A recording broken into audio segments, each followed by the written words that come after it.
Hi dears, ഞാനിന്നിവിടെ rice stuffed mackerel എങ്ങനെ fry ചെയ്യാം എന്നുള്ളൊരു വീഡിയോ ആണ് കാണിക്കുന്നത്. അതിന് വേണ്ടിയിട്ട് ഞാനിവിടെ ഒരു 12 പീസോളം അയില നല്ല ക്ലീൻ ആക്കിയിട്ട് ഉള്ളിലത്തെ മുള്ളൊക്കെ എടുത്ത് കളഞ്ഞ് പുറത്തൊക്കെ വരച്ച് വെച്ചിട്ടുണ്ട്. ഇതിലേക്ക് വേണ്ട മസാലകൾ നമ്മൾ തേച്ചിട്ട് മാക്സിമം ഒരു അരമണിക്കൂറെങ്കിലും ഫ്രിഡ്ജിൽ വെക്കണം. അപ്പോൾ അതിന് വേണ്ട ഇൻഗ്രീഡിയൻസ് എന്തൊക്കെയാണെന്ന് വെച്ചാൽ ഉപ്പ് ടേസ്റ്റിനനുസരിച്ച് ആഡ് ചെയ്യാം.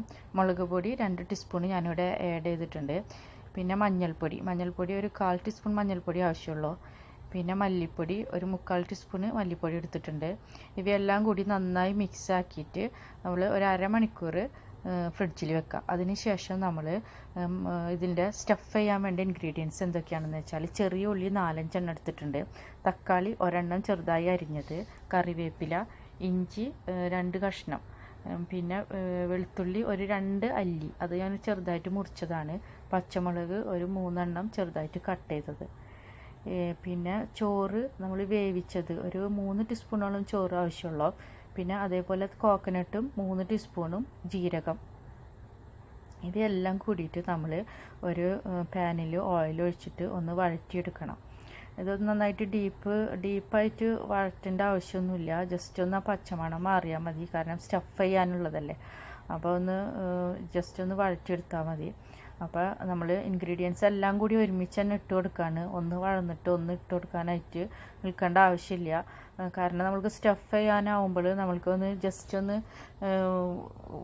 വഴന്ന് വരേണ്ട ആവശ്യമുള്ളൂ. അപ്പോൾ നന്നായിട്ടൊന്ന് കുഴയേണ്ട ആവശ്യമൊന്നുമില്ല. അപ്പോൾ എല്ലാ ഇൻഗ്രീഡിയൻസും ഞാൻ ഒരുമിച്ച് ഇട്ട് കൊടുക്കുകയാണ്. എന്നിട്ട് നന്നായിട്ടൊന്ന് വഴറ്റി കൊടുക്കുകയാണ്. അപ്പോൾ നമ്മൾ ഇതിലേക്ക് കുറച്ച് ഉപ്പ് ആഡ് ചെയ്യണം. പിന്നെ കുറച്ച് മുളക് പൊടിയൊക്കെ വളരെ കുറച്ച് തന്നെ മതി, കാരണം ഇത് ഇൻഗ്രീഡിയൻസ് വളരെ കുറച്ചുള്ളൂ. അപ്പോൾ നമ്മൾക്ക് എരിവ് അധികം ആവശ്യമില്ല. പിന്നെ ഓൾറെഡി നമ്മൾ 3 പച്ചമുളക് ഇവിടെ ഇട്ടിട്ടുണ്ട്. അപ്പോൾ 1/4 ടീസ്പൂണ് മുളക് പൊടി, 1/4 ടീസ്പൂൺ മഞ്ഞൾപ്പൊടി, 1/4 ടീസ്പൂൺ മല്ലിപ്പൊടി ഒക്കെ ഇട്ട് കൊടുത്ത് ഒന്ന് വഴറ്റാണ്. ഇതിലേക്ക് ചിരകി വെച്ചേക്കണ 3 ടീസ്പൂൺ കോക്കനട്ടും 1/4 ടീസ്പൂൺ ജീരകം ചേർത്തൊന്ന് ഇളക്കി, പിന്നെ നമ്മൾ വേവിച്ച് വെച്ചേക്കണ ചോറും കൂടി ആഡ് ചെയ്ത് എടുക്കുകയാണ്. അപ്പോൾ ഇതിലേക്ക് കോക്കനട്ട് ചേർത്തതിന് ശേഷം ഇതിലേക്ക് റൈസ് 3 ടീസ്പൂൺ തന്നെ മതി, റൈസും ആഡ് ചെയ്തിട്ട് നമ്മൾ ഫ്ലെയിം ഓഫ് ചെയ്യാണ്. എന്നിട്ട് നമ്മൾക്ക് ഇത് വേണം അയിലയിൽ മുള്ള് കളഞ്ഞ ഈ അയിലയിൽ നിറയ്ക്കാനായിട്ട്. അതിനുശേഷം നമ്മൾ അയില ഫ്രൈ ചെയ്തെടുക്കണം. ഇത് വളരെ ചെറിയ അയില ഇതുകൊണ്ടാണ് ഇത് കുറച്ച് ഇൻഗ്രീഡിയൻസ് ആവശ്യമുള്ളൂ. നമുക്ക് കുറച്ചും കൂടി ബിഗ് അയിലയാണ് കിട്ടണമെന്ന് വെച്ചിട്ടുണ്ടെങ്കിൽ കുറച്ചും കൂടി ഇൻഗ്രീഡിയൻസ് ആഡ് ചെയ്യാം.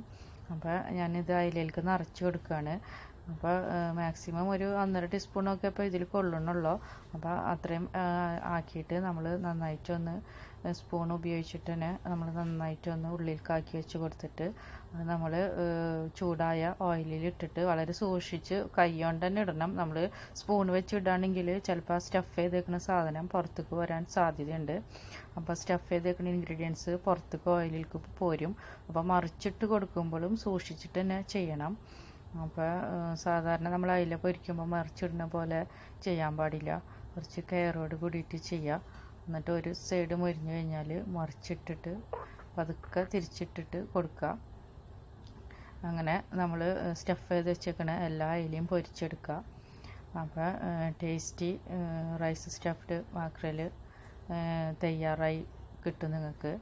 അപ്പോൾ എല്ലാവരും ട്രൈ ചെയ്യണം. വീഡിയോ ഇഷ്ടമായെങ്കിൽ സബ്സ്ക്രൈബ് ചെയ്യാൻ മറക്കരുത്. താങ്ക്സ്.